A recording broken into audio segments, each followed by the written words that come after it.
본격적으로 오늘 이야기할 기업이죠. 오틀리. 저도 요새 오틀리 굉장히 많이 사 먹거든요. 이 쿠팡에서도 팔아요. 근데 뭐 가격대가 우유보다는 좀 비싸기는 한데 맛도 굉장히 좋고요. 그리고 영양가도 있다고 하니까. 그리고 제가 이 기업 공부하면서 이제 회사 동료들한테 이렇게 먹어보라고 좀 줬는데 그 중에 한 친구는 지금 아침밥으로 대용으로 먹을 정도로 굉장히 맛이 괜찮다고 하더라고요. 이 오틀리는 스웨덴 회사예요. 우리가 잘 아는 오프라 윈프리라든지 그리고 나탈리 포트만 그리고 하워드 슐츠도 있고요. 제이지 뭐 이런 유명인들이 이제 투자를 했습니다. 그래서 귀리 우유 시장에서는 선두주자로 불리고 있는데 전 세계적으로 6만 개 넘는 소매점 그리고 3만 개가 넘는 커피숍에 제공을 하고 있어요. 그리고 우리가 흔히 아는 스타벅스 같은 경우에도 북미 지역에서는 오틀리를 사용을 하고 있습니다. 이 오틀리 같은 경우에는 총 7개의 상품 카테고리를 보유를 하고 있는데 대표적으로 보시는 게 지금 보시는 귀리 우유이고요. 이뿐만 아니라 귀리로 된 귀리 기반으로 된 아이스크림 그리고 아이스크림 바 그리고 요거트는 내고 있어요. 이 요거트는 재밌는 게 오트거트라고 부르더라고요. 그래서 요거트 이런 것들은 제가 한국에서는 접할 수가 없어가지고 먹어본 적이 없는데 북미 지역에서는 뭐 유럽이나 이런 데서는 잘 팔리고 있는 것 같습니다. 기회가 되면은 저도 한번 먹어보고 싶네요. 매출 비중을 한번 보시면은 이게 채널별로 보시면 그 푸드 리테일 그리고 푸드 서비스 그리고 아더 이렇게 세 가지로 나누는데 매출 비중이 각각 푸드 서비스 푸드 리테일이 58% 푸드 서비스가 36% 그리고 기타가 6%를 차지를 하고 있습니다. 푸드 리테일이라고 하는 것은 우리가 흔히 아는 오프라인에서 파는 채널이고요. 그리고 푸드 서비스라고 하는 것이 이제 커피숍이라든지 이런 데 납품을 하는 거고요. 그리고 아더가 온라인 쇼핑 이렇게 이야기를 하고 있습니다. 그리고 지역별로 보면은 EMEA라고 하는 게 이제 유럽, 중동, 아프리카 이렇게 이제 포함을 한 거죠. 근데 아무래도 이제 유럽 쪽에서 시작한 회사다 보니까 그 총 매출 비중이 높고요.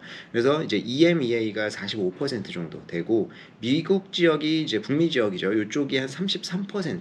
그리고 아시아가 22%로 좀 전반적으로 골고루 퍼져 있는 시장인 것 같아요. 그리고 아시아가 좀 빠르게 성장을 하고 있다.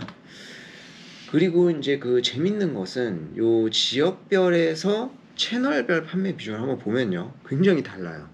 이게 EMEA 같은 경우에는 아무래도 거기서 시작한 이제 회사다 보니까 오프라인 판매 비중이 83% 정도 되고요. 커피숍이나 이런 데 제공하는 게 17%, 온라인은 없습니다. 그리고 미국 미주 지역 같은 경우에는 오프라인으로 파는 게 53% 정도 되고요. 그리고 커피숍 제공 같은 게 한 45% 정도 되고 온라인은 2% 정도 굉장히 낮아요. 근데 아시아가 특이하게도 아무래도 진출을 할 때 직접적으로 오프라인으로 진출하기보다는 커피숍이라든지 이런 식의 납품하는 진출을 많이 해서 그런지는 모르겠는데 푸드 서비스, 이제 커피숍이나 이런 데 들어가는 게 63%로 가장 높고요.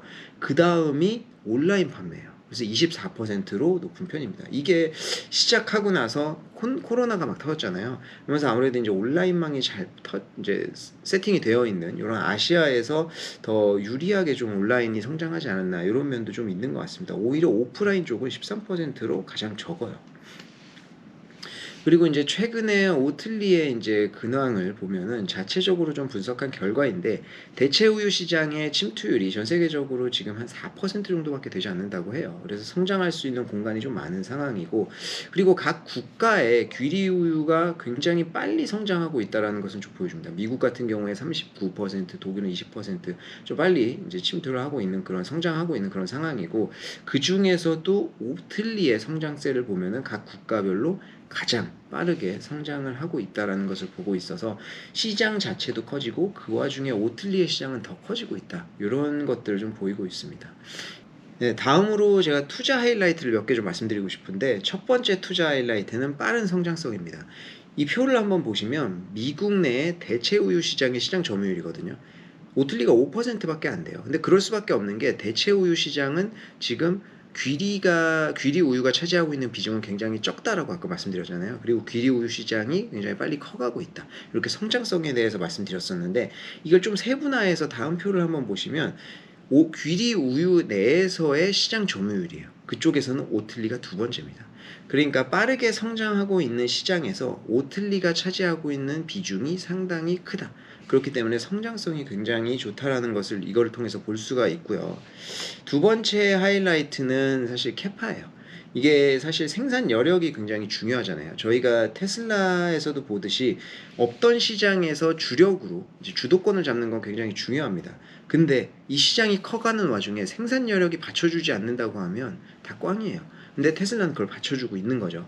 그래서 오틀리도 마찬가지입니다. 지금 떠오르고 있는 귀리 우유 시장에서 생산 여력이 과연 받쳐줄 것이냐. 그래서 지금 캐파 확장에 대한 계획들을 꾸준히 내놓고 있습니다. 그래서 꾸준히 그래프를 보시면 꾸준히 생산 여력이 확대되고 있는 것을 볼 수가 있고요. 좀 세부적으로 보시면 미국 내에 지금 생산 기지가 2개가 있어요. 근데 중부에 있는 생산 기지는 사실 연지 얼마 안 돼가지고 지금 안정화를 좀 찾아가고 있는 와중입니다. 그래서 사실 지난 3분기, 2022년도 3분기에는 좀 생산에 문제도 있었고요. 다만 동부에 있는 공장은 오래돼서 안정적으로 지금 생산을 하고 있는 그런 상황이에요. 그리고 아시아도 좀 보시면 이게 사실 유럽 같은 경우에는 거기서 시작한 기업이다 보니까 유럽 내에 생산은 문제가 없는데 현지 조달을 할 수 있는 게 지금 아시아는 적었거든요. 그래서 불과 2021년만 해서 봐도 아시아에서 생산을 해서 아시아에 납품하는 비중이 2%밖에 안 됐어요. 근데 작년 3분기에 이걸 70%까지 올렸습니다. 이거는 싱가포르랑 중국의 공장을 신설하면서 나온 결과인데 지금 앞으로도 증가를 할 것으로 얘기를 하고 있어요. 그래서 향후에 캐파 확장 계획을 한번 보시면 지금 미국이랑 영국, 중국에 추가적으로 아무리 늦어도 2025년까지는 공장을 각각 더 만들 그런 예정입니다. 그리고 세 번째 투자 하이라이트는 이제 생산의 안정성인데 이게 생산 캐파 늘리는 것도 중요하지만 안정적으로 일정량을 안정 있는 제품들을 꾸준히 내놓는 것도 굉장히 중요하잖아요. 그래서 지금 회사에서는 장기적으로 본인들이 직접 생산을 하고 패키지하는 것을 50에서 60%까지 끌어올릴 것으로 예상을 하고 진행을 하고 있는 그런 상황입니다. 3분기 실적 한번 볼까요? 국가별로 보시면은 EMEA 같은 경우에는 판매량이 7% 증가를 했어요. 네. 그리고 매출 같은 경우에는 환율을 감안하고 안 하고를 작년은 굉장히 중요했죠. 그래서 환율을 감안을 하면은 5%가 감소했습니다. 아무래도 달러가 너무 강세였다 보니까. 근데 환율을 감안하지 않는다고 하면은 오히려 11% 증가했어요. 그리고 미주에서도 판매량이 이제 굉장히 좋았습니다. 판매량이 17% 올랐고 그 매출 같은 경우에는 23% 증가를 했어요. 그리고 아시아 같은 경우는 판매량이 38% 증가했거든요. 근데 굉장히 고무적인 것이 매출이 환율을 고려를 해도 16% 증가를 했고요. 환율을 고려하지 않으면 23% 증가했다. 그래서 수요가 굉장히 크구나라는 것을 볼 수가 있고 아시아 시장이 좀 빠르게 성장하고 있다라는 것을 볼 수 있는 수치인데 실질적으로 보시면은 이게 중국에서 좀 성장세가 굉장히 커요. 그래서 티몰이라든지 그리고 중국에서 이제 오프라인 스토어에서도 팔고 있고 뭐 이제 직접 저희가 뭐 카페라떼처럼 이렇게 사서 편의점에서 사서 마실 수 있는 이런 이제 같이 파트너로 해서 내는 브랜드들도 꾸준히 내고 있고 심지어는 중국을 빼도 아시아 전체에서 매출이 7%나 증가를 했습니다. 그래서 성장세가 굉장히 빠르다라는 것을 저희가 확인을 할 수가 있고요.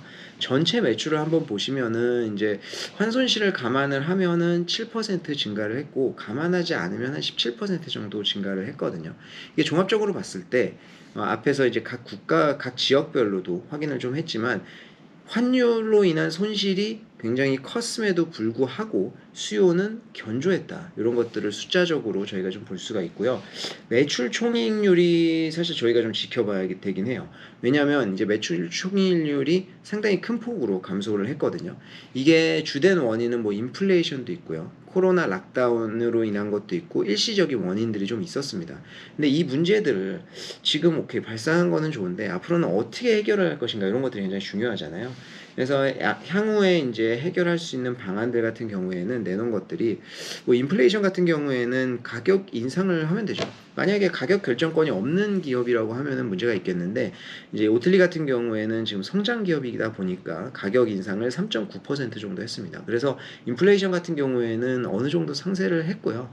향후에도 인플레이션이 이어지는 한은 가격을 지속적으로 인상할 것이다. 이렇게 이야기를 하고 있습니다. 즉 가격 결정권이 아직은 있다라는 있다고 판단할 수 있는 부분이고요. 그리고 이제 코로나 락다운 같은 경우에는 중국조차도 제로 코로나 정책을 포기를 하면서 지금 완화를 하고 있는 상황이잖아요. 그렇다 보니까 요 이슈는 지금 좀 많이 없어지고 있다. 그리고 미국 중부에서도 이제 공장 생산 결함에 대해서 아까 제가 잘 말씀드렸었는데 요거는 지금 점차 안정화 단계로 가고 있기 때문에 요것도 상쇄가 될 것으로 보고 있고요. 그리고 또 하나 단기적인 이슈가 유럽 내에서 어떤 포장이라든지 상품 관련돼서 일회성 손실들이 있었어요. 그래서 여러 가지 업체들을 쓰다 보니까 이런 게 나왔었는데 아까 앞에서 말씀드렸듯이 본인들이 직접 만들려고 하는 노력들을 이런 것 때문에 발생하는 거거든요. 그래서 포장업체 단일화라든지 좀 단순화하는 작업들을 진행을 해가지고 해결이 될 것이다 라고 이야기를 하고 있습니다. 종합적으로 봤을 때 이 모든 것들이 일회성 이슈들이 많았어요. 그래서 이번 분기 빠르면 다음 분기부터 향후에 개선될 수 있는 여지가 좀 있다 이렇게 볼 수가 있고요. 마지막으로 이제 에비타가 저희 주주들이 나눠 먹을 수 있는 몫이잖아요. 그래서 이 에비타를 좀 보면요, 적자 폭이 확대됐음을 볼 수가 있는데 이게 뭐 가장 큰 이유로 두세 개 정도 이야기를 하고 있습니다. 첫 번째로 브랜딩이나 판매 채널 확대, 이런 비용들이 마케팅 비용이 증가하고 있다는 얘기고요. 그리고 지금 세계 대륙에서 판매를 하고 있다 보니까 운영비가 증가를 하고 있다. 그리고 환율 부분 영향이 있다. 이렇게 이야기를 했는데 앞에 첫 번째랑 두 번째는 사실은 지금 빠르게 성장하고 있는 기업들은 계속 투자를 해야 되는 그런 부분입니다. 브랜딩이 굉장히 중요하잖아요.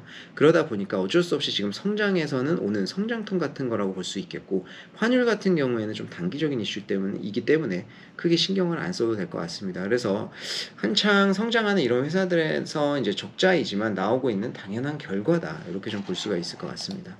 그래서 결론적으로 제가 좀 말씀드리고 싶은 거는 이제 그 대체 우유 시장이 전 세계적으로 빠르게 성장을 하고 있다.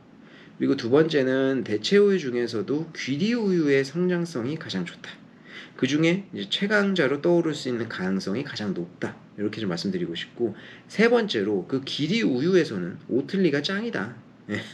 그리고 네 번째로 보면 2021년도에 상장을 했는데 그 이후에 성장주들이 이제 굉장히 안 좋게 평가되다 보니까 상장 이후에 주가가 90% 정도 하락해 있는 상황입니다.